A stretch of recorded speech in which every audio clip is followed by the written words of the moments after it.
Fundamentals of Nursing Advanced Quiz. Question 1. Which of the following scenarios represents nursing malpractice? The nurse administers penicillin to a patient with a documented history of allergy to the drug. The patient experiences an allergic reaction and suffers cerebral damage due to anoxia. The nurse applies a hot water bottle or a heating pad to the abdomen of a patient with abdominal cramping. The nurse assists a patient out of bed with the bed locked in position. The patient slips and fractures his right humerus. The nurse administers the wrong medication to a patient, resulting in vomiting. This error is documented and reported to the physician and the nursing supervisor. The correct answer is A. Question 2. Which of the following signs and symptoms would the nurse expect to find when assessing an Asian patient for postoperative pain following abdominal surgery? Decreased blood pressure and heart rate and shallow respirations. Quiet crying. Immobility, diaphoresis and avoidance of deep breathing or coughing. Changing position every 2 hours. When assessing postoperative pain in an Asian patient, cultural considerations must be taken into account, as many Asian cultures emphasize stoicism and may avoid overt expressions of pain. Question 3. A patient is admitted to the hospital with complaints of nausea, vomiting, diarrhea and severe abdominal pain. Which of the following would immediately alert the healthcare provider that the patient has bleeding from the GI tract? Complete blood count. Quiac test. Vital signs. Abdominal girth. A positive Quiac test is used to detect the presence of occult hidden blood in the stool, suggesting bleeding from the gastrointestinal tract. Question 4. What is the correct sequence for assessing the abdomen? Tympanic percussion, measurement of abdominal girth and inspection. Assessment for distension, tenderness and discoloration around the umbilicus. Percussion, palpation and auscultation. Auscultation, percussion and palpation. The correct sequence for assessing the abdomen is auscultation, percussion and palpation. Question 5. What do high-pitched gurgles heard over the right lower quadrant indicate? Increased bowel motility. Decreased bowel motility. Normal bowel sounds. Abdominal cramping. High-pitched gurgles heard over the right lower quadrant are a typical finding of normal bowel sounds. Option C. Question 6. For abdominal inspection, in which of the following positions should a patient be placed? Prone. Trendelenburg. Supine. Side-lying. Supine is the correct position for abdominal inspection because it allows for optimal visualization and assessment of the abdominal wall contours and any abnormalities. Question 7. For a rectal examination, the patient can be directed to assume which of the following positions? Genopectoral. Sims. Horizontal recumbent. All of the above. For a rectal examination, patient positioning is crucial for optimal access, visualization and comfort. Question 8. During a Romberg test, the patient is asked to assume which position? Sitting. Standing. Genopectoral. Trendelenburg. During a Romberg test, the patient is asked to stand with feet together and arms at the sides. Question 9. If a patient's blood pressure is 15,096, what is his pulse pressure? 5496. 150, 246. Pulse pressure is calculated by subtracting the diastolic pressure from the systolic pressure. Question 10. A patient is kept off food and fluids for 10 hours before surgery. His oral temperature at 8 a.m. is 998 F 377 C. This temperature reading probably indicates infection, hypothermia, anxiety, dehydration. A patient being kept off food and fluids before surgery can lead to dehydration.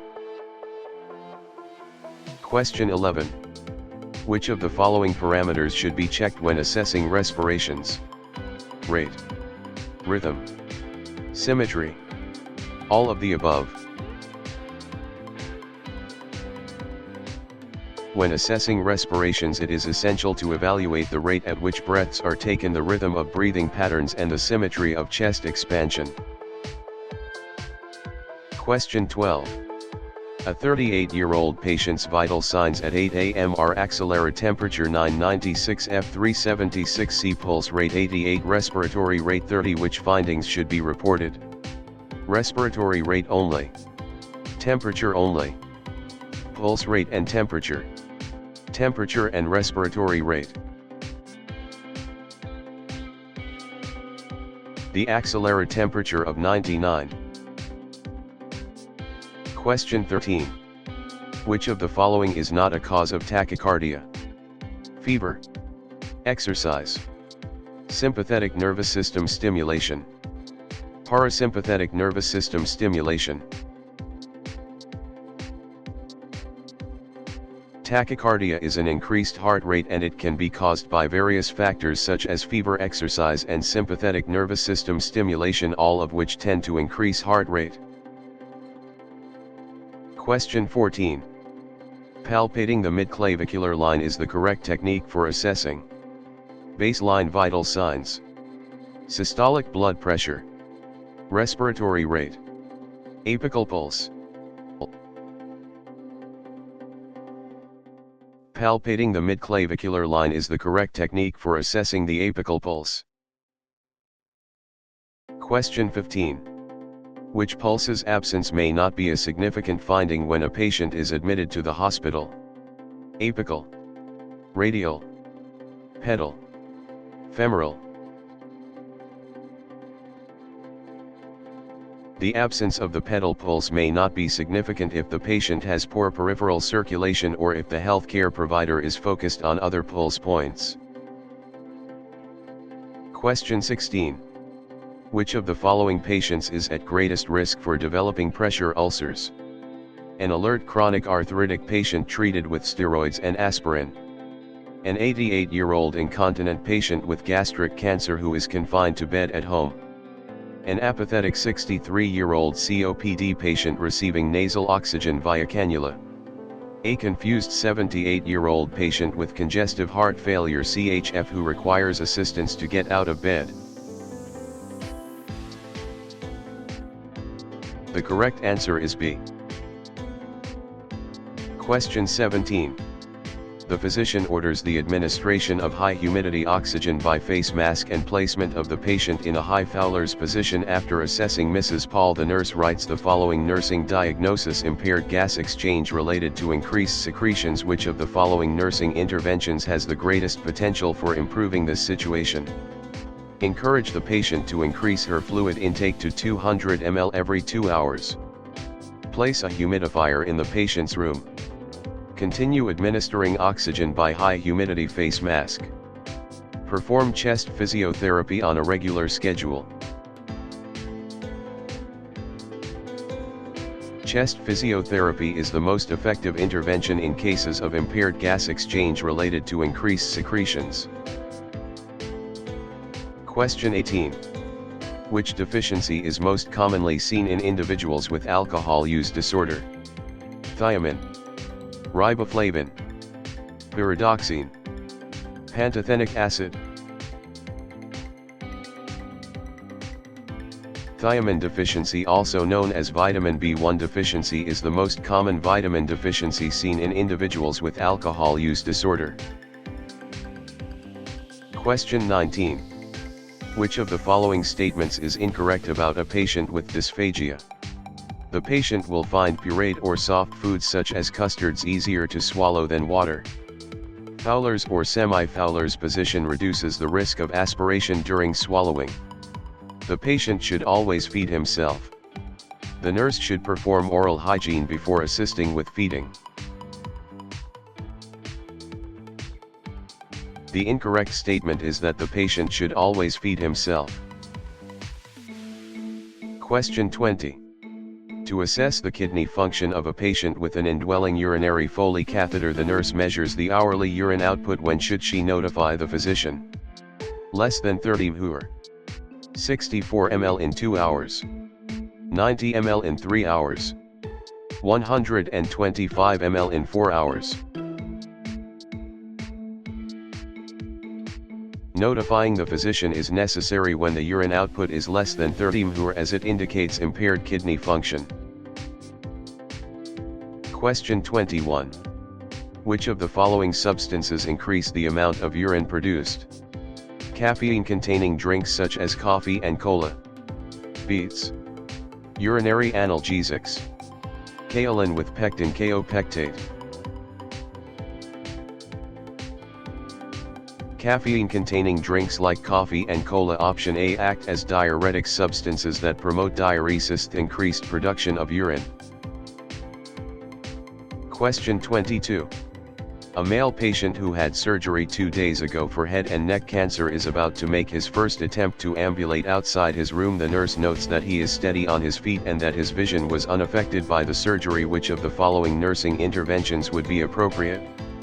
Encourage the patient to walk in the hall alone. Discourage the patient from walking in the hall for a few more days. Accompany the patient for his walk. Consult a physical therapist before allowing the patient to ambulate.